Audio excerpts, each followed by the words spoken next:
Pero ito, tingnan nga natin. Ano ba nangyari kay Vice President Sara at kanyang tatay? Oo nga pala. So kahapon, viral kahapon din yung interim release nga na request ni Kaufman na denied. Kasi ang isa sa mga rason, rejected.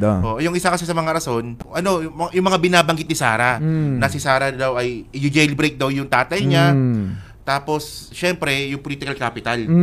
Na actually, yung pagboto ng mga taga Davao City, kay Digong bilang mayor, napasama pa. Yan na nga. Kasi nabanggit din dun sa desisyon ng ICC na meron pa rin political capital si Digong na posibleng makaapekto sa investigasyon pag siya ay nakalaya. Nabigyan ng interim release. So, meron pa ang daming sinabi nila doon. Hindi pa napasama doon yung ginawa ng Senado na 15 votes na house arrest. Hindi pa napasama doon. Saka yung sabi ng ICC, kasi nga mayor si Digong eh.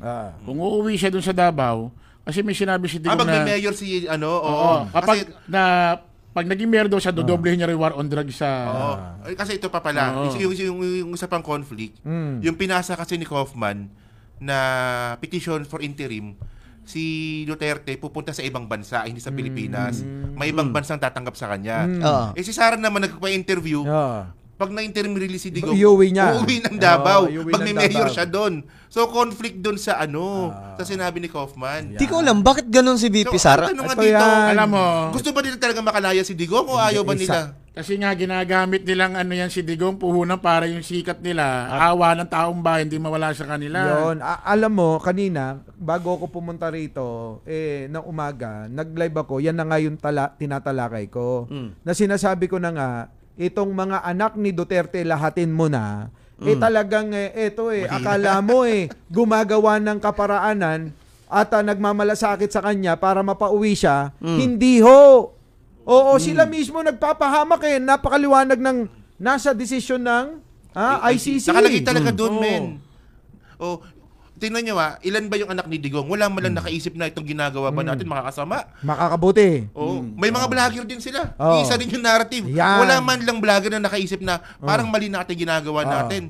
Binabasas natin yung ICC, yung bola nasa ICC. Kaya nga. Nasa kanila yung desisyon Ito pa ang masakit dyan.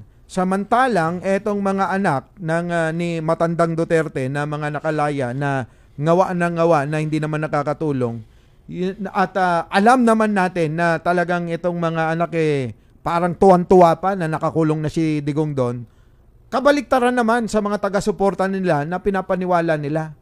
Nagngangawa, nag-iiyak. Oo. At eto pa, tandaan mo pag DDS, naka-video yan habang umiiyak. Di ba? Di ba? Style nila yan, Hindi ko magets. Yung mga habang naka-live, umiiyak. Lintik Alam mo ng DDS. Mga kababayan ko, kapag may nakita kayo, naka-live, umiiyak, DDS yan. Iba naman yung kay Mima, baka sabihin nyo, si Mima. Si Mima sa Maynila ngayon, Iba yun, iba yung kay Mima. Kay Mima, inaatake lang yun. Inaatake lang yun. Best friend ni Chris yun Pero ang napansin ko talaga kay VP Sara, hindi siya marunong mag-ingat sa mga sinasabi. Lahat ng mga nababanggit niyang salita, yun yung nagpapahamak sa kanila Kaya ito na naman, may bago na naman siyang pinahamak, yung tatay niya mismo. Kaya nga, ito lang paano kung maging presidente siya? May mga desisyon siya na hindi niya pinag-iisipan, basta na lang sasabihin. Yun yung reason kung bakit yung mga militar natatakot kung si Sara Duterte ang magiging commander-in-chief. Ano yun? Kapag merong halimbawa, kaunting pitik lang sa militar, sugurin nyo! Bakbakan nyo! Bombahin nyo doon! Hindi po pwede yung ganon. Kailangan dyan may mga dialogo pa minsan. Sasabihin. Ayun yung pagkakaiba ni Gloria kay Sara Kasi si Gloria, nung panahon ni Erap, napatunayan niya na mas magaling ako kay Erap. Kaya naniwala yung tao. Alam ko si Gloria maliit. Pagkakaiba nila. Ganun diba nung panahon niya. Ay, sususugan ko yung sinabi ni Sangkay na pabugso-bugso. Si Chris Ulo! Yan laging tumitira sa akin. Huntingin nyo! Naku, patay ka. Yari ka. Dalhin nyo sa akin yung ulo. Diba? Makikita ka na namin, Mark, kung nakaganon sa...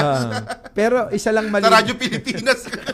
Nakaganon ka na sa Radyo Pilipinas. Isa lang ang malinaw rito, mga boss, mga kapatid, Isa lang malinaw rito na ang inaakala ng mga DDS, tayong mga vlogger na against kay Duterte, ang siyang nagbibigay ng dahilan para hindi makalabas siya. Maliho eh. Ang una hong nyo sisihin, number 1 na sisihinin ninyo, si Sara Duterte, yung anak mismo. Sunod nyo si Baste, si Polong. Yan, kita mo, ano sabi ni Polong? Kinidnap daw yung tatay. Diba? Yung kinidnap, nando doon sa desisyon. Mali, na laging binabanggit daw yung salitang kinidnap si Digong. Ang ingot nga, nakalagay sa ICC na yung about sa kinidnap nga. Dahil hindi nga kinidnap si Digong. Pagkalabas na desisyon, sinabi ni Pulong, kinidnap daw yung tatay niya. Hindi ka talaga nakikinig. Meron siya sinabi na, sabi, humanda kayo, kayong lahat na may kinalaman sa pagkidnap ng aking ama. Pagbabayaran nyo yan sa tamang panahon. Nako. Tsaka si Digong, may kasalanan din kaya hindi siya pinagbibigyan ng ICC, mga judge doon. Kita mo yung mga pagbabanta niya nung nasa laya pa siya. Sisipain, babarilin yung mga ICC member. Tapos yung mga DDS din mga nagrarally doon sa labas. Isa pa yan. Ayan na. Ginagawa nila parang ermita yung... wala man lang matalino sa kanila na nag-isip, no, na wag natin ba natin yung ICC, mahimik tayo, wala man lang gumanon sa kanila. Dapat yan yung strategy nila, okay. Ginawa, Habang nandun ngayon yung tatay natin, kalmado tayo. Lahat ng papuri ibigay natin sa ICC. Pakita natin na hindi tatakas si Tatay Digong. Tsaka binababoy na rin labas ng ICC court doon. May mga nag-aaway, may nagsasabunutan. May mga... Ang gulo-gulo ng mga DDS. Tapos, meron pang doon, minsan may nakita akong video, ang kukunat na, tatanda na, mga DDS na mga kulubot. Nagsasayawan ng mga tribal doon. Ano ba yun? Parang ginagawa ng beer house yung... Hindi, alam mo kasi, ito ano ba yun? Ba't ganun? Ganito kasi yung mga OFW nating kababayan, karamihan dyan, walang libangan. So, nagkakaroon sila ng pagkakataon na maglibang sa pagdalaw kay Digong. Ngayon, ang problema, hindi nila alam na itong mga vlogger, halos lahat vlogger yung nando doon na pumupunta, lahat may camera di ba? Lahat ng anggulo makikitang-kita mo lahat ng anggulo ng gulo na ginagawa nila. Yan. Panay pa ang banat ni Sara Duterte sa ICC mismo. Sila mismo binabanatan. Nasa labas sila, tinutulig siya nila yung ICC. Paano makakatulong ngayon? Hindi sila nakikinig kay Kaufman. Sabi nga ni Kaufman, tumahimik muna kayo. Dapat nga magsialis sila lahat doon. Kasi the more na pinapakita ng mga DDS na mayroong political power pa si Digong, lalong di makakalaya yan. Alam nyo, dapat sisihin nila dyan? Alam nyo kung sino? Si Harry Roque. Mula nang dumating yan dyan, pinamunuan niya na yung mga ganyang mga gawain. Sabi nga niya, nagluluto ako para sa inyo Doon na lang siya nagiging relevant kasi. Sa pag ganun-ganun. May dalang sumpa yan si Roque.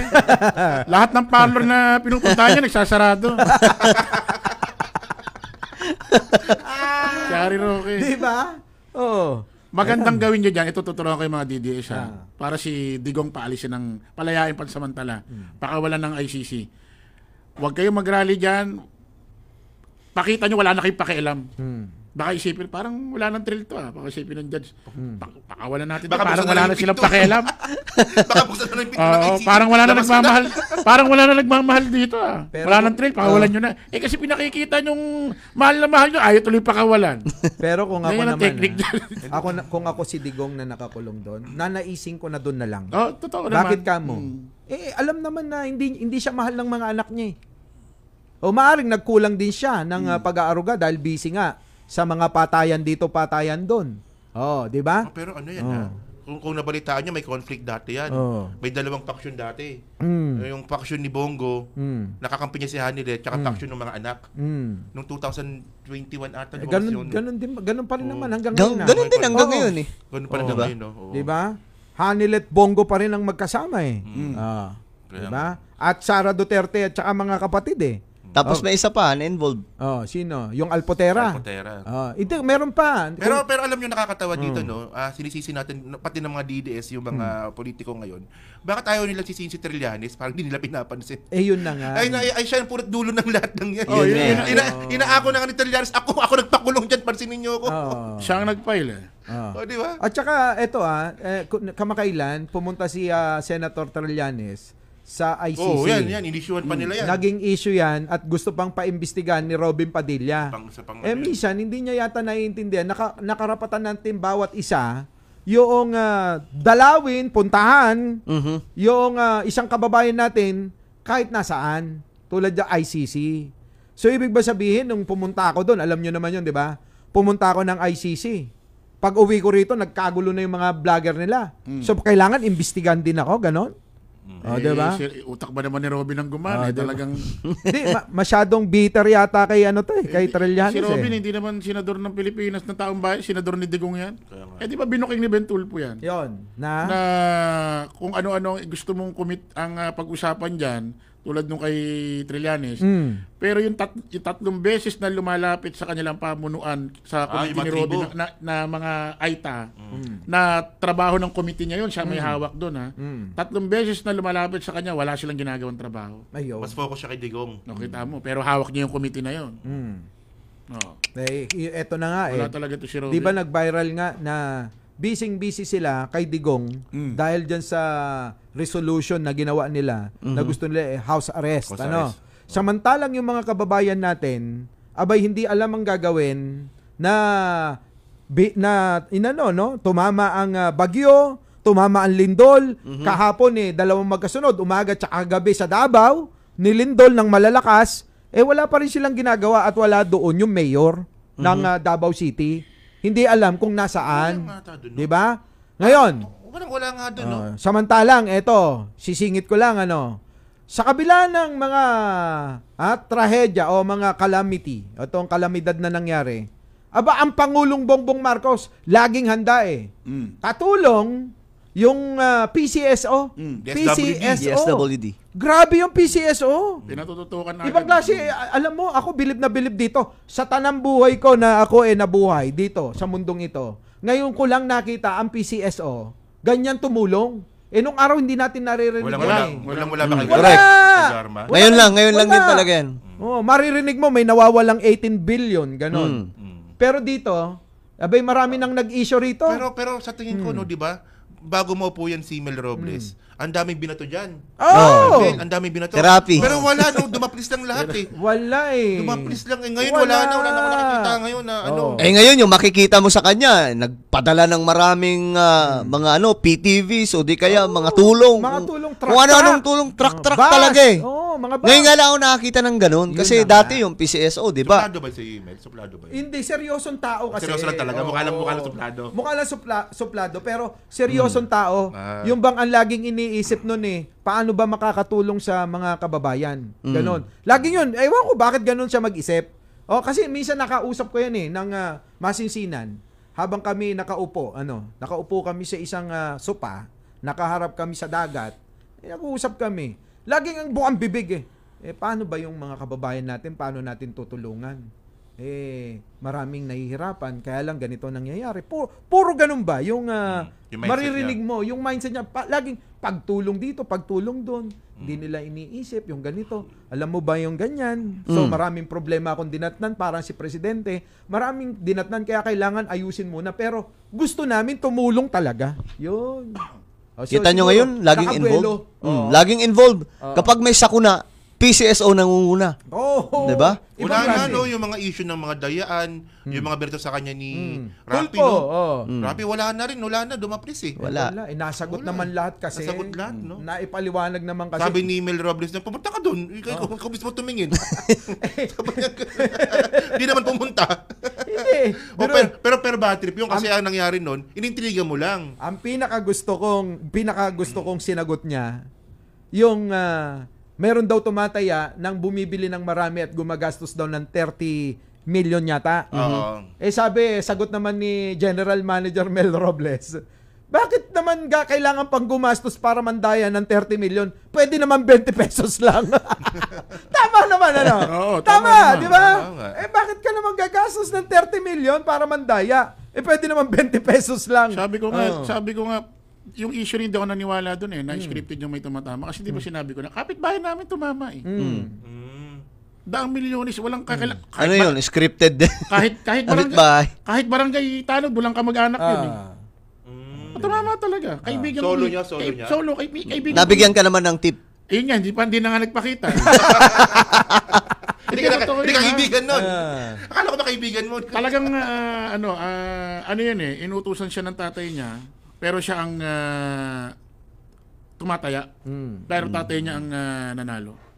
So shoutout kay GM Mel Robles, no? Ibang klase yung ginagawa ng Alam mo, brother, kung ako lang, dapat ito yung mga yung mga gawing kapalit ni BP Sara. Ni BP Sara. Bakit? Kasi ang laki-laki ng pondo na hinihingi, hindi niya maipaliwanag, yung mga ganito, pwede nga, alam mo, sa totoo lang, oo, minsan gusto kong biruin, bakit, boss, Boss Mel, baka pwede, magpresidente ka na.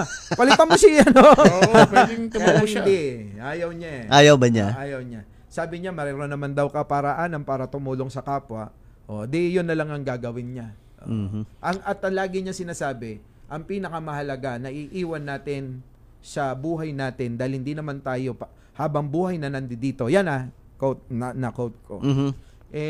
Yung daw yung mabuti na iiwan natin, ginawa natin sa kapwa natin, lalong-lalo na sa kapwa Pilipino eh. Yan yung legacy na gusto niya mangyari. Oh. Alright, magbabalik ang The Big V, no? Sa panibago nating mga isisiwalat dito sa ating palatuntunan dito sa The Big V.